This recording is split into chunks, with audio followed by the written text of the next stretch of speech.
this video, you're going to see this black standard IKEA chair get wrapped with a full print digital wrap, not only on the top, but also entirely on the back and underside. So it's all about taking off the hardware right now. So just screw that off, save the screws, make sure nothing gets lost. Then about putting gloves on and protecting yourself, and then degreasing. Very important not to spray directly on the chair itself because it's wood and it'll absorb moisture. What you want to do is just spray the towel and then wipe back and forth, and obviously using a degreaser, it'll evaporate very quickly. Then it's about raising the surface energy. So this is an adhesive promoter pen. This one is from 3M. It's a little crack stick. Then once you go around 360 around all edges, especially around those raised objects, it's about letting it dry. You can speed up the process by using a heat gun.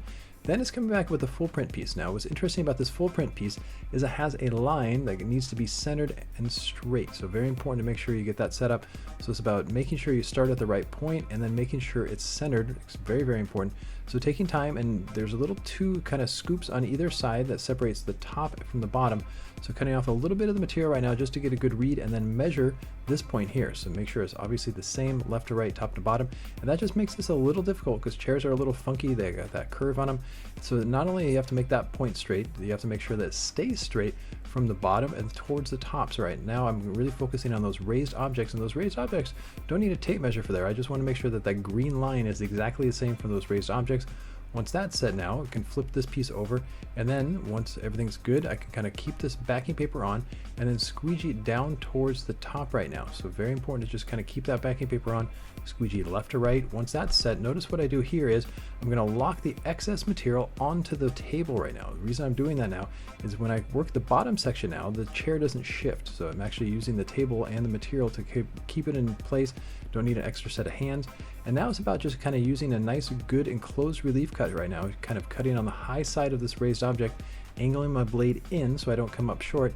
And very important to just be nice and steady right now. The knife definitely wants to jump off into the main wrap area there, so just by being patient is important. Once that cutout is made, notice how I squeegee. I'm going to squeegee away from the raised object. So I squeegee high and away, and what that does is it shifts the material from bunching up on the back side right here. By shifting away, right when I get to here, it stays nice and flat. So that's the triangle technique. Once I squeegee that down, it's all about just cutting off the excess film, having an extra sharp blade, and the free hand now, notice, is pulling away at a 45-degree angle. By pulling away, what it does is it creates nice even tension, and then the edge is cut super clean. So very important to just have the proper angle. And the original idea for this video was to wrap the front of the chair, line the stripes up, and that was it. But while I was looking at the frame, I thought, you know what would be cool? To put the stripes on the frame as well, just the horizontals. So obviously measured it left to right, and then measured how wide it was. So kind of did a circle around there. It was around 7 centimeters.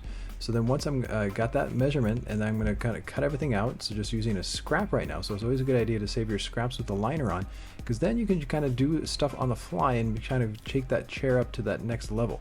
Now keep in mind that this material I'm using right now is calendar film. So I start the one edge at the top, so I'm going to hide the overlap underneath the chair so not going to visually be seen. So very important now, you can see the material as I circle it around, because this has, notice it's got a scoop on the side, and the material starts to bunch up. This is particularly thick film, it's around 7 mil thick. So very important to just kind of relax it and work in stages. Don't want it to finger right there, especially at the top. But the idea right now is this piece is going to basically just overlap and fit in like a puzzle piece. So I don't have to come in back with my knife. That's why I cut it beforehand. So I'm not going to pull the material too much with my finger right now. Just kind of relax it.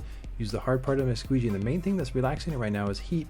And then notice I squeegee at a 45-degree angle and see that material just shifts. And once it hits that overlap, then I can kind of round it with my thumb nice and clean. So I love the fact that I kind of just don't have to use my knife right there. Very easy setup right there, and just really, really good use of heat right now and letting it relax. You can see the material just kind of shifts and moves, and that's just the nature of calendar film. Calendar film naturally just shrinks by itself, so you can kind of use that on itself. And here is a little bit of excess material on the side, so just coming back and cleaning up with my knife about, say, about a 1/4 inch or about a 1/2 inch. So I'm just going to come in and cut it off nice and clean so it's 100% uniform and straight. Then just simply kind of screw the legs back on, very straightforward. And now you got those stripes at the bottom, which I think just adds an extra touch. It wasn't a huge amount of time, probably about 4 or 5 minutes to do that bottom section, but I think, you know, if you show the client, they definitely appreciate it. But keep in mind, if you're doing a lot of these chairs, maybe it's not worth it, but we'll talk about that maybe at the end of the video. Now it's about, for the top piece now, very, very important to make sure that it really matches up perfectly, pixel to pixel with the back. Very important. So I'm taking masking tape right now, and this masking tape is basically the width of the red. So I'm just going to put this at the top and have it feathered around the front and the back right there, so I can really kind of quickly read if I'm kind of coming off or not.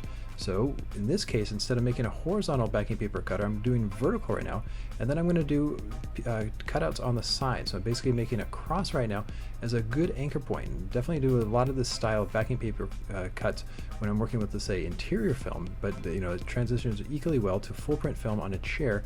So now once I have this set up now, I can easily kind of pick the material up. It's not going to stick too much, and I'm simply just going to make sure it lines top to bottom. I don't have to make sure it's centered top to bottom, but I definitely have to make sure it's centered left to right. So now here at the top, I remove a little bit of the excess film, which makes it easier to read the top. So I'm just constantly just making sure that it fits. So I just pick the material up, constantly eyeballing it. Right here, I feel like it's bam, pixel to pixel. Once that is set, I can lock in the kind of section right there that with a liner. Then I just start to go down towards the front. Now the chance of this drifting left to right is really high, so taking my time, cut a little bit of the excess material at the front where it's just enough, and I can see it shifted a little bit. So I pick the panel back up, make it pixel to pixel, but again, if I do that, you can see that the material kind of shifts a little bit there. So I'm going to pick the material back up and double check the top. So just because the top was right, and then you go down to the bottom, and the bottom you fix the bottom, that means the top might go off again. So just always double check it and make sure that they are 100% uniform and that there's no tension or no wrinkles in between. So once that's set, very important to just release the liner on the top now, and keep in mind that the liner is still on the bottom section just to be safe. Once the top is set, then I can release the liner on the back side. So I love leaving that liner on because it just gives me extra insurance, and you can tell that the material bunches up a little bit, so I feather it out, and again continually making sure that that line stays straight. So once I feather everything out, shift the tension nice and even, that's just reading wrinkles. It's all about cutting, angling the blade in slightly because this is a beveled edge, making sure it's sharp, pulling it with my freehand, coming back and sealing the deal with a little bit of heat, always double checking for bubbles and making sure the edges are down. And this is a good tip I picked up while I was doing a dyno course at 3M, and then what they do recommend is sometimes they have different colored Sharpies for different color sides or whatever you're working on, and you could fill in gaps, and this is basically from travel. Sometimes when you cut, you could fill it in and it makes it look brand new, so that's just a nice way to touch up those areas and don't have to kind of buy a brand new chair. Then you wipe it down with aftercare, remove all the handprints. And so here's a variety of chairs that we wrapped.